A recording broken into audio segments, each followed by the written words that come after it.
Hello दोस्तों, welcome to main point study. आज हम करने वाले हैं चैप्टर 3 क्लास 9 का हिस्ट्री का, जिसका नाम है नाजी ज़माना and the rise of Hitler. और हम करने वाले हैं इसका पार्ट सेकंड। फर्स्ट पार्ट मैं पहले अपलोड कर चुका हूँ, लिंक नीचे डिस्क्रिप्शन में है, पहले वो जाकर देखना, तभी आपको बहुत अच्छे से सीक्वेंस में चैप्टर समझ आएगा। अगर बहुत पहले देखा है, क्योंकि मैंने टाइम हो गया फर्स्ट पार्ट अपलोड करे हुए, तो एक बार दोबारा जाकर देख कर आ जाओ, चीज़ें अच्छे से रिकैप हो जाएगी। ओके, सो फर्स्ट पार्ट में हमने पढ़ा था कि फर्स्ट वर्ल्ड वॉर हुआ 1914 टू 1918 तक फर्स्ट वर्ल्ड वॉर चला। ठीक है, जो वर्ल्ड था वो पूरे के पूरे दो ग्रुप में बट गया, एक अलाइड पावर, एक एक्सिस पावर। ओके, उसके बाद 1918 में वर्ल्ड वॉर एंड हो गया। कैसे एंड हुआ? उनमें से एक पावर हार गई थी। आप मेरे को कमेंट बॉक्स में ये बताना कौन सी पावर हार गई थी। ओके, उसके बाद जर्मनी पे ना एक हार्श ट्रीटी इम्पोज करी गई। ठीक है, जिसे कहा जाने लगा ट्रीटी ऑफ वर्सैल्स। बहुत सारी खराब कंडीशन लगाई गई जर्मनी पे कि जी आप ये नहीं कर सकते, अपने एरिया को आपको डीमिलिटराइज करना पड़ेगा, 6 बिलियन पाउंड देने पड़ेंगे और कोल देना पड़ेगा, आयरन देना पड़ेगा। ये सारी की सारी कंडीशन लगाई गई जर्मनी पे। ओके, अब फर्स्ट वर्ल्ड वॉर के बाद क्या हुआ कि वहाँ पर कहाँ पर जर्मनी के अंदर डेमोक्रेसी आ गई। ठीक है, फर्स्ट वर्ल्ड वॉर के टाइम में ना वहाँ पर किंग का रूल था, राजा था एक। ठीक है, कैजर वेलम सेकंड। तो वो जो राजा था उसने अपनी पोस्ट छोड़ दी। कब छोड़ दी? फर्स्ट वर्ल्ड वॉर के बाद, क्योंकि उसने कहा जी मैं जब था किंग तो मैंने तो हरवा दिया, तो उसने अपनी पोस्ट छोड़ दी कि भैया मैं नहीं रह सकता क्योंकि मेरी वजह से तो आप हार गई, ये बोलना था उसका। ओके, उसके बाद वहाँ पर कुछ पॉलिटिकल लीडर ने डेमोक्रेसी स्टैब्लिश कर दी कि कोई राजा वाला सिस्टम नहीं रहेगा, कॉन्स्टिट्यूशन से सारा का सारा काम होगा। ओके, पर कुछ लोग ऐसे थे, कुछ नॉर्मल लोग ऐसे थे जो उस वाइमार रिपब्लिक को, उस डेमोक्रेसी को, वो जो डेमोक्रेसी थी ना जर्मनी के अंदर, उसको वाइमार रिपब्लिक बोला जाता था। तो कंफ्यूज मत होना, अगर मैं वाइमार रिपब्लिक बोलूँ या डेमोक्रेसी बोलूँ, बात सेम ही है। ओके, तो बहुत सारे लोग उस वाइमार रिपब्लिक को पसंद नहीं करते थे। ठीक है, वो कहते थे कि यार ये जो डेमोक्रेसी आई है ना, ठीक है, ये जो लीडर वगैरह आए हैं, पॉलिटिकल लीडर, ये बिल्कुल ख़राब है। ऐसा वो क्यों मानते थे? इसके पीछे दो बड़े बड़े रीज़न थे। पहला रीज़न, बहुत सारे नॉर्मल लोगों को ये लगता था कि हम इन पॉलिटिकल लीडर की वजह से ही फर्स्ट वर्ल्ड वॉर हारे हैं। क्यों?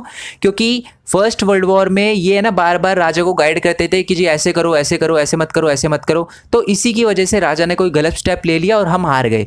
ठीक है, तो हार का जिम्मेदार, फर्स्ट वर्ल्ड वॉर में जर्मनी की हार का जिम्मेदार जो नॉर्मल लोग हैं वो पॉलिटिकल लीडर को मानते थे, इसलिए वो वाइमार रिपब्लिक को पसंद नहीं करते थे। दूसरा रीज़न था कि ट्रीटी ऑफ वर्सैल्स पे पॉलिटिकल लीडर ने, यानी वाइमार रिपब्लिक के लोगों ने ही साइन किया था। ठीक है, जब फर्स्ट वर्ल्ड वॉर एंड हो गया था ना, तो जर्मनी के लीडर्स को बोला गया कि ये है ना ट्रीटी ऑफ वर्सैल्स से आप साइन करो कि सारी की सारी कंडीशन आप पूरी करोगे, 6 बिलियन पाउंड दोगे, लैंड दोगे, ये दोगे, वो दोगे, अपने एरिया को डीमिलिटराइज कर दोगे। जो वाइमार रिपब्लिक के जो पॉलिटिकल लीडर थे ना, उन्होंने डर में आके, अलाइड पावर के डर में आके साइन कर दिया। तो बाकी नॉर्मल लोग बोल रहे थे कि आपने साइन क्यों किया, आपको साइन ही नहीं करना चाहिए था। आप अगर साइन नहीं करते तो हमें 6 बिलियन पाउंड, ये लैंड, ये कोल, ये देना ही नहीं पड़ता। तो इन दोनों रीज़न की वजह से बहुत सारे जो लोग थे, नॉर्मल लोग थे, वो पसंद नहीं करते थे वाइमार रिपब्लिक को। ठीक है, कुछ लोग थे जो सपोर्ट करते थे वाइमार रिपब्लिक को, जैसे डेमोक्रेट्स हो गए, ठीक है, और सोशलिस्ट हो गए। ये लोग है ना पसंद करते थे वाइमार रिपब्लिक को, ये कहते थे कि डेमोक्रेसी अच्छी चीज़ है। ठीक है, पर जो दूसरे लोग हैं ना, जो वाइमार रिपब्लिक को बिल्कुल पसंद नहीं करते थे, वो उन लोगों को, जो वाइमार रिपब्लिक के सपोर्टर्स थे, उनको बार बार नवंबर क्रिमिनल्स बोलते थे और उनको हरास करते थे। अब जी नवंबर क्रिमिनल्स ही क्यों बोलते थे? और भी तो मंथ है, नवंबर की क्यों बोलते थे? क्योंकि फर्स्ट वर्ल्ड वॉर में जो जर्मनी था 1918 में नवंबर में ही हारा था, तो इसलिए उनको नवंबर क्रिमिनल बोला जाता था कि देखो नवंबर में ही हम फर्स्ट वर्ल्ड वॉर हारे हैं और उसका रीज़न हो आप, तो आप नवंबर क्रिमिनल हो, तो ये कहते थे वो। ठीक है, अब हम पढ़ेंगे next topic, that is political radicalisation and economic crisis. ठीक है, अब देखो मैंने अभी थोड़ी देर पहले बताया था कि बहुत सारे जो नॉर्मल लोग थे ना, वो वाइमार रिपब्लिक को, जो डेमोक्रेसी आई थी ना जर्मनी के अंदर, उसको पसंद नहीं करते थे। ठीक है, तो पहले हम पॉलिटिकल रेडिकलाइजेशन देखते हैं कि क्या हालत थी पॉलिटिक्स की, फिर हम इकोनॉमिक क्राइसिस पे आएंगे कि जर्मनी की इकोनॉमिक हालत क्या थी फर्स्ट वर्ल्ड वॉर के बाद। ओके, तो अब हुआ क्या, जो लोग पसंद नहीं करते थे ना वाइमार रिपब्लिक को, उन्होंने अपनी एक नई पार्टी बनानी, दैट इज स्पार्टकस लीग। जो स्पार्टकस लीग थी ना, वो एक रेवोल्यूशन करना चाहती थी। जैसे याद है ना पिछले चैप्टर में हमने पढ़ा था रशियन रेवोल्यूशन। ठीक है, किंग को हटाकर बोल्शेविक्स लोग आ गए थे गवर्नमेंट में, सोवियत फॉर्म ऑफ गवर्नमेंट बन गई थी। वैसे ही स्पार्टकस लीग क्या करना चाहते थे, एक रेवोल्यूशन करना चाहते थे और इस वाइमार रिपब्लिक को हटाना चाहते थे। ठीक है, और एक सोवियत स्टाइल की गवर्नेंस, जैसे अपने रशिया में आई थी ना, वैसे ही गवर्नमेंट लाना चाहते थे। ठीक है, जैसे रशियन रेवोल्यूशन हुआ था उसी टाइप से जर्मनी में रेवोल्यूशन करना चाहते थे और एक सोवियत स्टाइल की गवर्नमेंट लाना चाहते थे। ठीक है, और वाइमार रिपब्लिक को हटाना चाहते थे। ओके, और मैं एक और बात बता दूं, ये जो स्पार्टकस लीग है ना, बाद में इसको कम्युनिस्ट पार्टी ऑफ जर्मनी भी कहा गया। ठीक है, ये याद रखना कि आपको 1 मार्क्स में क्वेश्चन आ जाएगा कि कम्युनिस्ट पार्टी ऑफ जर्मनी किसे कहा जाता है, तो स्पार्टकस लीग को ही कहा जाता है। ओके जी। सो अब वाइमार रिपब्लिक के जो सपोर्टर्स थे ना, उन्होंने क्या किया, जो सोशलिस्ट थे, डेमोक्रेट्स थे, कैथोलिक्स थे, उन्होंने क्या किया, एक मीटिंग करी, कहाँ पर, वाइमार में। ठीक है, मैटिन वाइमार। और उन्होंने बोला कि जी स्पार्टकस लीग को रोकना पड़ेगा। ठीक है, क्योंकि अगर हमने स्पार्टकस लीग को यानी इन लोगों को नहीं रोका, ठीक है, इन लोग जिन्होंने पार्टी बनाई है, अगर इनको नहीं रोका तो ये क्या करेंगे, वाइमार रिपब्लिक को हटा देंगे, जितने भी पॉलिटिकल लीडर उनको मार देंगे। ठीक है, तो उन्होंने क्या किया, स्पार्टकस लीग के ये जो मूवमेंट थे, ये जो चला रहे थे, आंदोलन वगैरह कर रहे थे स्पार्टकस लीग के लोग, उनको हटाया गया, उनके मूवमेंट को क्रश किया गया। किसकी मदद से, वॉर वेटरन की मदद से, वॉर वेटरन ऑर्गेनाइजेशन। इसका मतलब है कि जिन लोगों ने फर्स्ट वर्ल्ड वॉर लड़ा था ना, तो वाइमार रिपब्लिक जो डेमोक्रेटिक लीडर्स हैं, उन्होंने बोला कि जी आप हमारी हेल्प करो, ये स्पार्टकस लीग चाहता है कि डेमोक्रेसी हट जाए, तो आप हमारी हेल्प करो।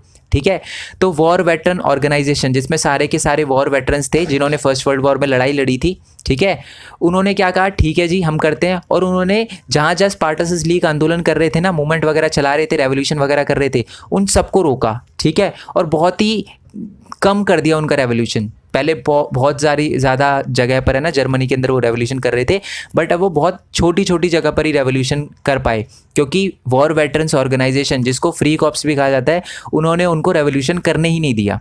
ठीक है, तो इसका मतलब है हमने ये देखा पॉलिटिक्स की हालत बड़ी ख़राब थी, क्योंकि सोशलिस्ट और कम्युनिस्ट में एक लड़ाई चलना स्टार्ट हो गई थी, यानी वाइमार रिपब्लिक में और स्पार्टकस लीग में लड़ाई चलना स्टार्ट हो गई थी। ठीक है, और communist and socialist henceforth become irreconcilable enemies, ये ए है। ठीक है, इर्रिकंसिलेबल एनिमी, और ये है ना जानी दुश्मन बन गए थे एक दूसरे के, कट्टर विरोधी। ठीक है, could not make common sense cause against Hitler, और इसी की वजह से, इन दोनों की लड़ाई की वजह से ही फ़ायदा उठाया हिटलर ने। कैसे उठाया मैं आपको बताऊंगा। ठीक है, जब हम हिटलर के बारे में टॉपिक आएगा तो मैं आपको बताऊंगा कि इस लड़ाई का कैसे फ़ायदा उठाया हिटलर ने। ठीक है, और बोथ रेवोल्यूशनरीज एंड मिलिटेंट, ये दोनों के दोनों सोच रहे थे कि अगर हमें कुछ ना कुछ करना है, दूसरे को मात देनी है। यानी वाइमार रिपब्लिक सोच रहा था कि अगर हमें स्पार्टकस लीग को हराना है, और स्पार्टकस लीग सोच रही थी कि हमें वाइमार रिपब्लिक को हराना है। तो ये दोनों की दोनों ने सोचा कि अगर एक दूसरे को हराना है ना, तो हमें रेडिकल सॉल्यूशन देखना पड़ेगा, यानी खून खराबे का सहारा लेना पड़ेगा। ठीक है, तो मतलब जो हालत थी ना डेमोक्रेसी की, कहाँ पर, जर्मनी के अंदर, वो बहुत ख़राब थी। पॉलिटिकल रेडिकलाइजेशन आ चुका था पूरी तरीके से वहाँ पर। ठीक है, खून खराबा होने लग गया था। अब हम थोड़ी इकोनॉमिक की हालत भी देख लेते हैं कि कैसे हाल थे फर्स्ट वर्ल्ड वॉर के बाद जर्मनी के। तो आपको पता है कि जर्मनी को एक ट्रीटी साइन करनी पड़ी थी, ट्रीटी ऑफ वर्साइल्स, जिसमें एक कंडीशन ये भी थी कि जर्मनी को 6 बिलियन पाउंड पे करने पड़ेंगे। किसको, अलाइड पावर को, जो कि जीता था। ओके, तो according to the guilt clause of first world war, Germany had to pay the reparations 6 billion pound in gold, यानी गोल्ड में देना था उसको। ठीक है, गोल्ड में 6 बिलियन पाउंड देने थे। किसको देने थे, अलाइड पावर को। ठीक है, कौन देगा, जर्मनी देगा। ठीक है, अब हुआ क्या कि these depletion gold reserve at the time resources were scarce. अब एक ऐसा टाइम आया कि 6 बिलियन जो पाउंड होते हैं वो तो बहुत होते हैं। ठीक है, जब उन्होंने गोल्ड में पे करना स्टार्ट किया, तब उन्होंने एक बात नोटिस करी कि जी गोल्ड रिजर्व तो ख़त्म हो गया, जर्मनी के पास जितना भी गोल्ड था वो तो ख़त्म हो गया। और उसके बाद 1923 में जर्मनी ने बोल दिया जी हम नहीं दे सकते आपको गोल्ड। ठीक है, अब अलाइड पावर ने बोला कि भैया ऐसे कैसे, बिना कंपनसेशन लिए तो हम मानेंगे नहीं। तो अलाइड पावर की एक कंट्री जिसका नाम था फ्रांस या फ्रेंच जिसे हम कह सकते हैं, उन्होंने क्या किया कि ऑक्यूपाई कर लिया जर्मनी का एक इंडस्ट्रियल एरिया जिसको कहा जाता है रूर। ठीक है, बहुत ही एक इम्पॉर्टेंट प्लेस था जर्मनी के लिए। ठीक है, और उस पर कब्जा कर लिया फ्रांस ने। ठीक है, क्यों, क्योंकि वो चाहते थे, फ्रांस ये चाहता था कि जितना भी इस एरिया के अंदर कोल है ना, अगर आप हमें कंपनसेशन पे नहीं करोगे $6 बिलियन का, पाउंड का, तो हम क्या करेंगे, आपका जो भी कोल है ना इस एरिया में वो रख लेंगे। तो फ्रांस ने कब्जा कर लिया पूरी रूर एरिया पर। ठीक है, अब हुआ क्या कि Germany retaliated with the passive resistance and printed paper money recklessly with much printed money in circulation. अब हुआ क्या, जर्मनी ने एक ऐसा स्टेप लिया जो कि हम हमेशा सोचते हैं। ठीक है, देखो हमेशा हर बच्चे के माइंड में आता है यार हमारे पास पैसे छापने की मशीन है तो हम बहुत सारे पैसे क्यों नहीं छापते। तो यही काम किया जर्मनी ने। ठीक है। जर्मनी ने पैसे ही पैसे छापे, उन्होंने कहा तुम्हें 6 बिलियन पाउंड चाहिए ना, हम देते हैं। तो उन्होंने बहुत सारे पैसे छापना स्टार्ट किया, बट इससे क्या हो गई, पैसे की वैल्यू कम हो गई। मेरे कहने का मतलब क्या है, देखो जैसे कि मैं बताता हूँ, ध्यान से सुनना। मान लो एक एरिया के अंदर, ठीक है, एक पेन की शॉप है, पूरे एरिया के अंदर सिर्फ एक ही पेन की शॉप है और सारे के सारे रिच है, सारे के सारे, ठीक है। अब आप दुकान पे गए, ठीक है, आपने बोला जी ये पेन दे दो, उसने बोला 2 रुपये का है। साथ में कोई लड़का आया, वो बोलता जी मैं 4 पे दूंगा, ये पेन मेरे को दो। आपने बोला जी 8 रुपये, 100 रुपये, क्योंकि दोनों अमीर है, दे सकते हैं कितना भी पैसा, और ऐसे करके उस पेन का प्राइस बहुत ज़्यादा बढ़ गया। यही हुआ जर्मनी के अंदर भी, ठीक है, जर्मनी के अंदर भी यही हुआ। जो वैल्यू थी ना, जर्मन की करेंसी थी जो मार्क, यानी मार्क थी जर्मन की करेंसी, तो जर्मन की जो करेंसी थी उसकी वैल्यू बहुत ही ज़्यादा कम हो गई, ठीक है। अगर अप्रैल की बात करें ना, तो $1 24,000 मार्क का था। मतलब $1 अगर आपको चाहिए तो आपको 24,000 मार्क्स देने पड़ते थे। ये करेंसी है जर्मनी की। पहले जो थी वो मार्क थी, अब तो यूरो हो गई है, ठीक है। तो ये बात याद रखना, उस टाइम जो जर्मन की करेंसी थी वो मार्क थी, ठीक है। एक महीने बाद $1 3,53,000 मार्क का हो गया। मतलब देखो कितना बढ़ गया। और अगस्त में 46,21,000 मार्क $1। तो यानी जो वैल्यू थी ना मार्क की, वो बहुत घट गई थी। सोचो, अगर आपको कोई $1 की चीज़ खरीदनी है अमेरिका से, तो आपको इतने ज़्यादा मार्क देने पड़ेंगे। यानी जर्मनी के लोगों की हालत तो बड़ी ख़राब हो गई होगी, है ना। तो इसी वजह से क्या हुआ, इतने पैसे छापने की वजह से जर्मनी के अंदर जो प्राइस थे ना, वो बहुत ज़्यादा तेज़ी से बढ़ने लग गए, बहुत ही ज़्यादा तेज़ी से। पहले जो चीज़ 4 रुपये की आती थी ना, अब वो 4 लाख रुपए की हो गई थी, ठीक है। और इसी की वजह से आ गया था वहाँ पर हाइपर इन्फ्लेशन। एक तो होती है महंगाई, ठीक है, और एक होता है हाइपर इन्फ्लेशन, मतलब बहुत ज़्यादा महंगाई, ठीक है। अगर कभी मेरे को टाइम लगा ना, तो मैं आपको एक जिम्बाब्वे कंट्री है उसके बारे में बताऊंगा, ठीक है। जिम्बाब्वे एक ऐसी कंट्री है जिसने हाइपर इन्फ्लेशन फेस किया था, और वहाँ पर है ना, आप है ना सर्च करना कभी जिम्बाब्वे के बारे में। जो सबसे बड़ा नोट है, जैसे हमारे इंडिया में 2000 का नोट है, आप यकीन नहीं मानोगे कि जिम्बाब्वे के अंदर सबसे बड़ी करेंसी की वैल्यू क्या थी। आप कभी सर्च करना, आपका दिमाग ख़राब हो जाएगा जब ये बात देखोगे आप नेट पे। ओके, तो जर्मनी की हालत बहुत ज़्यादा ख़राब हो गई थी, ठीक है। जर्मनी के अंदर जो प्राइजेस थे वो बहुत ज़्यादा बढ़ गए थे, ठीक है।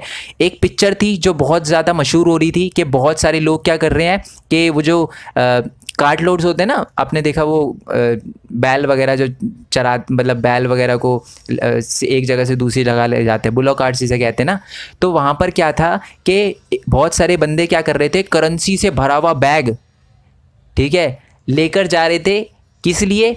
एक ब्रेड का लोफ लेने के लिए, सिर्फ एक ब्रेड का टुकड़ा लेने के लिए वो इतना बड़ा भारी बैग बुलो कार्ट पे लेकर जा रहे थे। तो है ना, ये जो इमेज थी वो हर जगह पब्लिश हुई, पूरे वर्ल्ड में पब्लिश हुई, और बहुत सारे लोगों ने सिंपैथी जताई कि जी ये तो बहुत बुरा हो रहा है जर्मनी के साथ, जर्मनी की तो हालत बहुत ज़्यादा ख़राब है, ठीक है। तो मतलब वहाँ पर तो जो करेंसी की है वो तो कोई वैल्यू ही नहीं रही।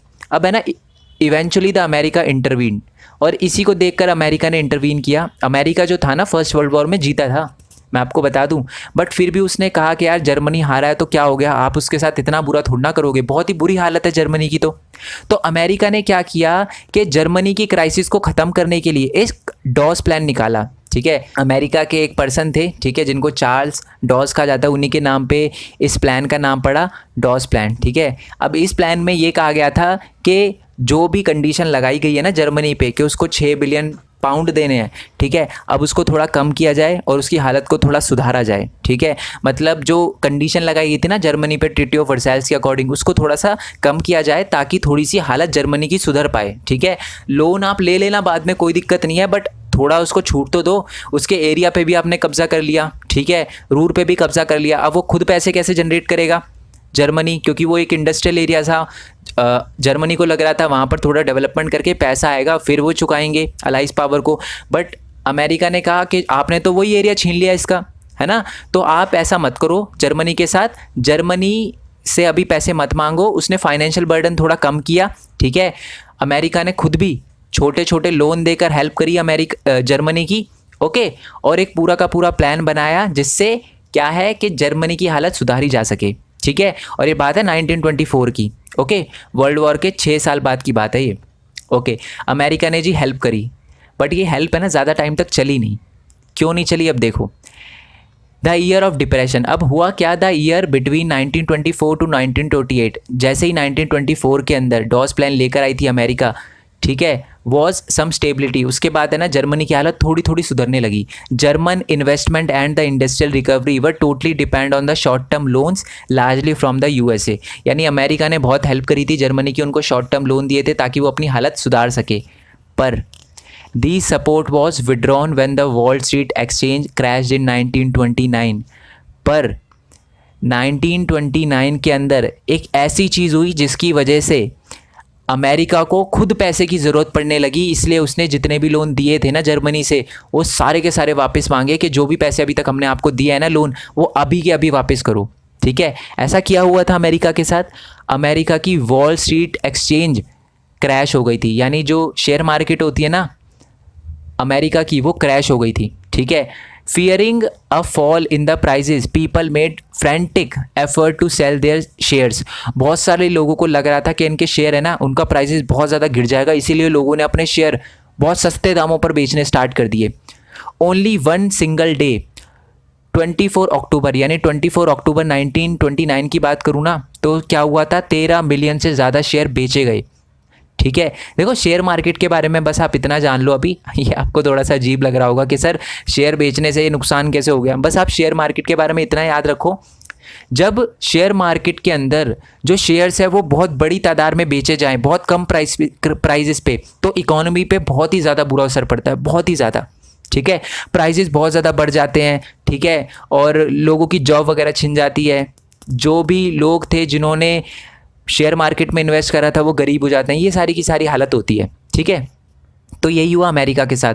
बहुत सारे लोगों ने एक ही दिन के अंदर अपने 13 मिलियन शेयर बेच दिए। This was the start of the great economic depression. और इसी के बाद अमेरिका का बुरा वक्त शुरू हो गया, क्योंकि अमेरिका में ग्रेट इकोनॉमिक डिप्रेशन आ गया।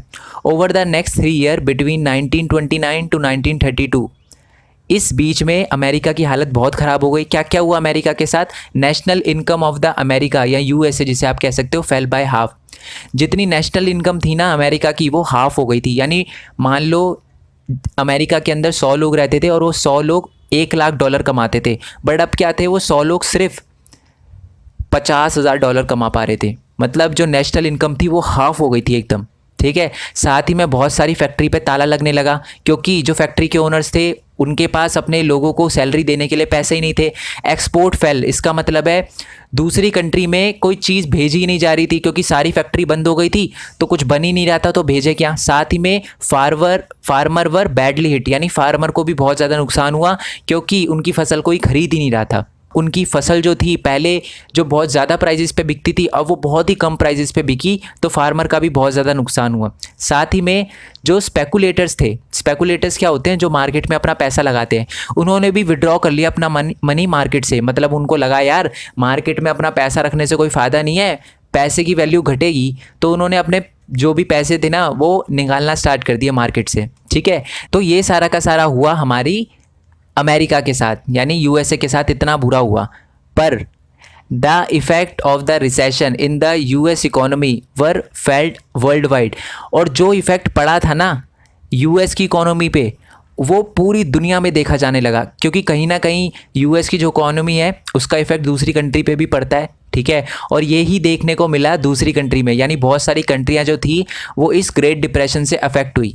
अब हुआ क्या, सबसे ज़्यादा इफ़ेक्ट पता है कौन, वो हुआ जर्मनी।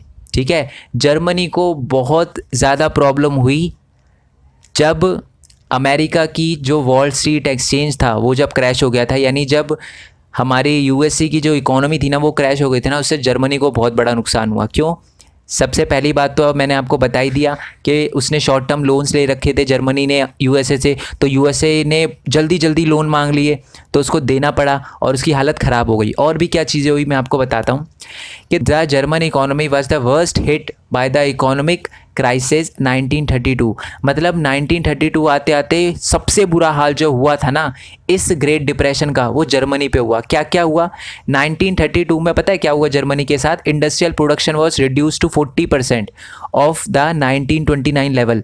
यानी 1929 के अंदर जितना प्रोडक्शन कर रही थी ना जर्मनी, 1932 में आकर वो सिर्फ 40% रह गया था। मतलब सोचो 3 साल बाद आपका प्रोडक्शन गिर रहा है बढ़ने की जगह। टाइम के साथ प्रोडक्शन बढ़ना चाहिए बट वो गिर गया और 60% गिर गया। ठीक है, सिर्फ 40% ही प्रोडक्शन कर पा रही थी। जितना 1929 में हो रहा था ना उसका सिर्फ 40% ही जर्मनी प्रोड्यूस कर पा रहा था इंडस्ट्रियल प्रोडक्शन में। साथ ही में जो वर्कर थे उनको अपनी जॉब से हाथ धोना पड़ा क्योंकि बहुत सारी जो फैक्ट्रियाँ थी वो बंद हो गई थी जर्मनी के अंदर, और जो काम कर रहे थे उनको भी बहुत ही कम दामों पर काम करने को मिला। ठीक है, क्योंकि उनके जो मालिक थे उन्होंने सैलरी घटा दी, उन्होंने बोला हमारे पास पैसे ही नहीं है आपको दे क्या। ठीक है, तो उनको बहुत कम पैसों पर काम करना पड़ा। साथ ही में the number of unemployed touched an unprecedented 6 million. इसका मतलब है 60 लाख लोग जो थे ना वो बेरोजगार हो गए थे जर्मनी के अंदर। साथ में on the street of Germany you could see man with a placard around their neck saying willing to do any work. मतलब बहुत सारे लोग है ना रोड पे आ गए थे। ठीक है, और उन्होंने अपने गले में है ना एक क्या कह सकते हैं प्लेक कार्ड लगा लिया था। ठीक है, बैनर सा लगा लिया था और उस पर लिखा हुआ था willing to do any work, यानी हम कोई भी काम करने के लिए तैयार हैं, कोई भी काम हमको दे दो, बस काम दे दो। ठीक है, इतनी बुरी हालत हो गई थी कि वहाँ के जो वर्कर थे वो कोई भी काम करने के लिए तैयार थे। As the job disappeared the youth took the criminal activity and total despair become common place. इसका मतलब है बहुत बुरी हालत हो गई थी, लोगों की जब जॉब छिनने लग गई थी तो बहुत सारे जो यूथ थे उन्होंने क्रिमिनल एक्टिविटी चोरी चकारी करना स्टार्ट कर दिया, क्योंकि खाना तो चाहिए था उनको, तो उन्होंने चोरी करना स्टार्ट कर दिया।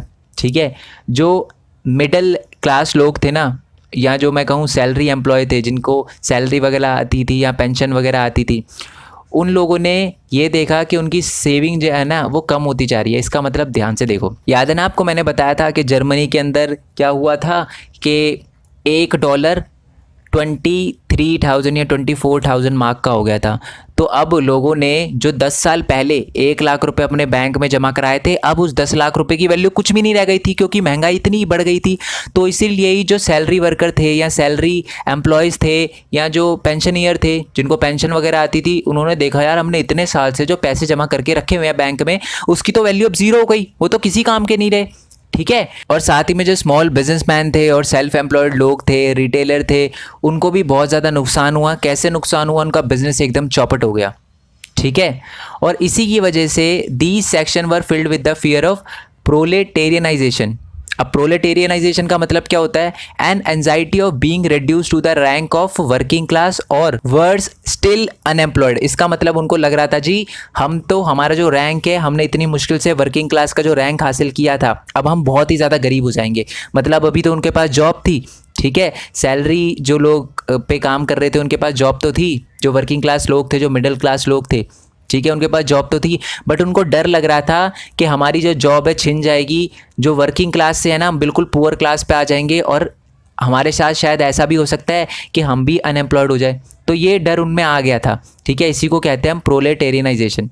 ठीक है, तो ये डर आ गया था स्मॉल बिजनेसमैन, सेल्फ एम्प्लॉयड लोग, रिटेलर और साथ ही में जो मिडिल क्लास लोग हैं उनके बीच में भी। आपको क्वेश्चन आ सकता है, याद रखना कि ये पूछा जा सकता है कि जो ग्रेट डिप्रेशन था, ग्रेट इकोनॉमिक डिप्रेशन 1929, उसका जर्मनी पे क्या इफेक्ट पड़ा। तो आपको लिखना है कि 40% से ज़्यादा जो इंडस्ट्रियल प्रोडक्शन था वो रह गया था 1929 के लेवल के अकॉर्डिंग। साथ ही में वर्कर की जॉब वगैरह छिन गई थी, उनको कम पैसों से पे काम करना पड़ रहा था।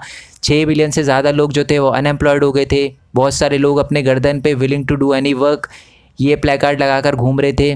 जो नॉर्मल यूथ थी ना, उन्होंने क्या किया कि गलत रास्ता यानी क्रिमिनल एक्टिविटी करना स्टार्ट कर दिया, चोरी चकारी करना स्टार्ट कर दिया। मिडिल क्लास जो थी उनकी जो सेविंग थी वो बिल्कुल कम होती गई। उन्होंने देखा कि करेंसी की जो वैल्यू है तो ख़त्म हो गई, अब हमारे पास कुछ नहीं बचा, जो हमने पैसे जमा करा रखे थे आज उनकी वैल्यू तो कुछ है ही नहीं। साथ ही में जो बिजनेसमैन थे छोटे छोटे और जो सेल्फ एम्प्लॉयड लोग थे उनका भी बिज़नेस चौपट हो गया। ठीक है, साथ ही में उनके मन में डर आ गया प्रोलेटेरियनाइजेशन का। इसका मतलब उन्होंने सोचा यार जितना हमने कमाया है ना, ठीक है, यानी इतनी मुश्किल से हम वर्किंग क्लास बने हैं, मिडिल क्लास बने, हम दोबारा से हम पुअर बन जाएंगे, ये डर उनमें आ गया था।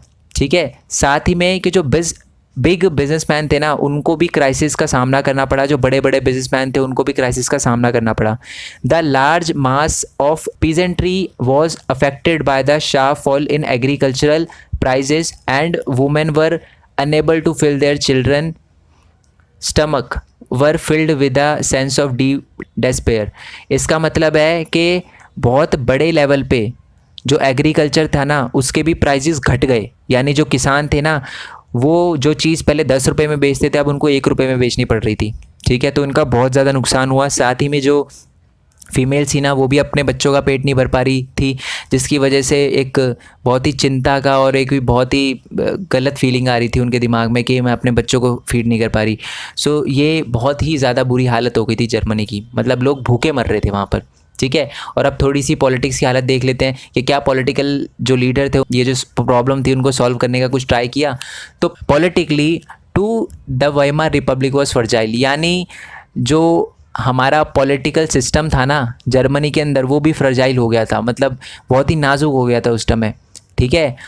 The Weimar constitution and some inherent defect which made it unstable and vulnerable to dictatorship, मतलब बहुत सारी खामियां थी जो वाइमार रिपब्लिक में, यानी जो डेमोक्रेसी आई थी उसमें बहुत सारी खामियां थी जो अब लोगों को दिख रही थी, ठीक है। और साफ पता चल रहा था कि अगर इन प्रॉब्लम को सॉल्व नहीं किया गया ना तो जर्मनी के अंदर कभी भी डिक्टेटरशिप आ सकती है, ठीक है। अब वो दो प्रॉब्लम कौन सी थी, एक तो थी प्रोपोर्शनेट रिप्रेजेंटेटिव और एक थी आर्टिकल 48। आपसे पूछा जा सकता है कि कौन कौन सी प्रॉब्लम थी, तो पहले मैं आपको समझा देता हूँ प्रोपोर्शनेट रिप्रेजेंटेटिव का मतलब क्या होता है। मतलब जर्मनी के अंदर क्या सिस्टम था कि जिस भी पार्टी को जितने % वोट मिले हैं ना उसी के हिसाब से उसको उतने % सीटें मिलेगी, ठीक है। अब मान लो 100 पार्टी है और 100 में से हर पार्टी को 1-1% वोट मिला है, तो हर पार्टी के 1-1% लोग जो हैं वो रिच स्टैक जो कि पार्लियामेंट था जहाँ पर रूल्स और रेगुलेशन बनाए जाते थे वहाँ पर बैठेंगे।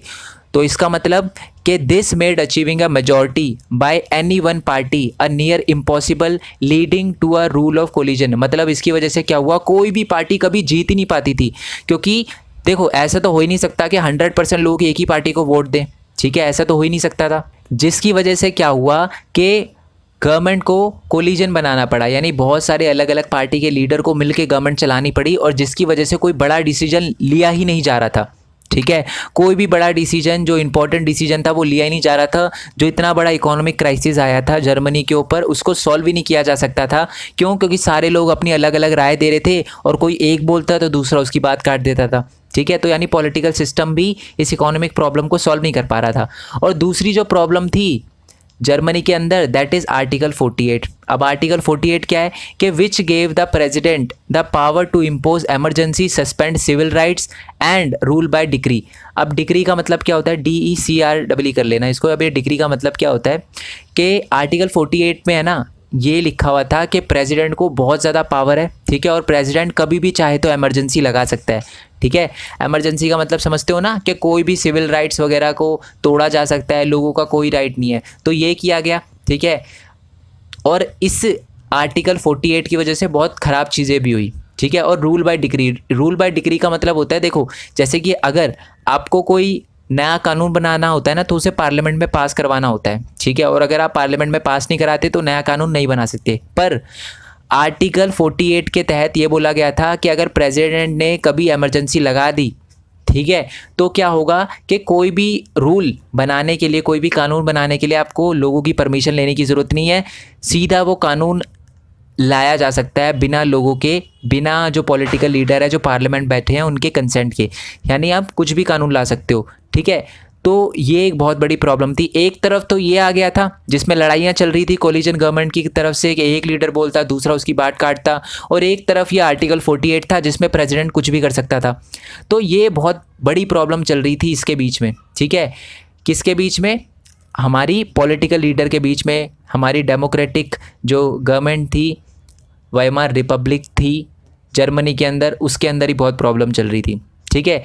और ये आर्टिकल 48 की वजह से ही मैं आपको बता दूं 20 से ज़्यादा डिफरेंट कैबिनेट बने, ठीक है, 239 डेज़ में, यानी एक साल के अंदर 20 अलग अलग कैबिनेट मिनिस्टर्स को चुना गया कि जी आप फाइनेंस मिनिस्टर, फिर कुछ दिनों बाद दूसरा आ जाता, फिर कुछ दिनों बाद दूसरा, तो मतलब 239 डेज़ में इतने सारे कैबिनेट मिनिस्टर बने। अब ऐसा क्यों हुआ? देखो ऐसा इसलिए हुआ क्योंकि ये कोलिजन जो गवर्नमेंट बनी थी ना, ठीक है। तो बहुत सारे लोग कहते हैं कि जी आप हमारी बात नहीं मान रहे, अब हम गवर्नमेंट से विड्रॉ कर लेंगे। मेरे कहने का मतलब है कि मान लो कोई जो पार्टी है, 3-4 पार्टी ने मिलकर 51% वोट ले लिए और उन्होंने अपनी गवर्नमेंट बना ली, ठीक है। तो जो 51% गवर्नमेंट बनाने वाले जो लोग थे ना, अलग अलग पॉलिटिकल पार्टी के लोग थे, उसमें से एक पॉलिटिकल पार्टी मान लो नाखुश हो गई तो अपना सपोर्ट वापस ले लेती थी, फिर दोबारा इलेक्शन होते थे, फिर दोबारा इलेक्शन होते थे, फिर दोबारा, ऐसे इलेक्शन होते गए और इसी वजह से 20 से ज़्यादा कैबिनेट बनी सिर्फ और सिर्फ 239 डेज़ में। तो देखो कितनी ज़्यादा अनस्टेबिलिटी थी हमारे जर्मनी के अंदर, ठीक है। और साथ ही में इस बीच में बहुत ही ज़्यादा आर्टिकल 48 का यूज़ किया गया, ठीक है। बट फिर भी जो इकोनॉमिक क्राइसिस था उसको सॉल्व नहीं किया जा सका। ऐसा ये इसलिए कर रहे थे ताकि इकोनॉमिक प्रॉब्लम को सॉल्व किया जा सके। अलग अलग लोगों की जो अलग अलग सोच थी, अलग अलग पॉलिटिकल लीडर अलग अलग सोच से इस प्रॉब्लम को सॉल्व करना चाहते थे, बट इस प्रॉब्लम को सॉल्व नहीं किया जा सका, ठीक है। और इसी की वजह से जो नॉर्मल लोग थे ना, उन्होंने अपना डेमोक्रेटिक पार्लियामेंट्री सिस्टम पे ना अपना जो विश्वास था वो खो दिया।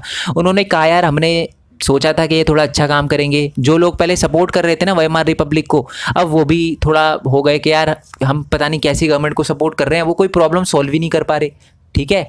और इसी का फ़ायदा उठाया हिटलर ने। नेक्स्ट टॉपिक आपका यही होगा, राइज ऑफ हिटलर। ये जो प्रॉब्लम चल रही थी, इतना बड़ा इकोनॉमिक क्राइसिस चल रहा था और गवर्नमेंट कुछ कर नहीं पा रही थी, वेमार जो रिपब्लिक था वो कुछ नहीं कर पा रहा था, इसी का फ़ायदा उठाया हिटलर ने, वो एक लीडर बना, ठीक है। उसके बारे में हम नेक्स्ट पार्ट में पढ़ेंगे, ठीक है यार। आई होप आपको वीडियो अच्छी लगी हो तो लाइक करना, चैनल को सब्सक्राइब करना, जितना हो सके इस वीडियो को शेयर करना, ठीक है। बाकी पार्ट भी मैं जल्दी अपलोड कर दूंगा, ओके। और है ना डिस्क्रिप्शन में यार मेरे न्यू चैनल का लिंक दे रखा होगा, ठीक है। अभी तक उस पर कुछ डाला नहीं है, बट उस पर जल्दी कुछ अपलोड करूँगा आपके लिए, बहुत ज़्यादा इंपॉर्टेंट, ठीक है। मेरे कहने का मतलब कि आप यूट्यूबर कैसे बन सकते हो, और साथ ही में कुछ इनकम से रिलेटेड बहुत इशू आता है बच्चों को, ठीक है। तो मैं बताने वाला हूँ कि मैं अपनी इनकम कैसे कलेक्ट करता हूँ। सिर्फ यूट्यूब से नहीं, बहुत अलग अलग प्लेटफॉर्म से मेरी इनकम आती है, तो वो मैं कैसे अर्न करता हूँ तो उसके बारे में बताने वाला हूँ। तो याद से चैनल सब्सक्राइब कर लेना, ठीक है। और साथ ही में नोट्स वगैरह आपको टेलीग्राम चैनल पे मिल जाएंगे, ठीक है।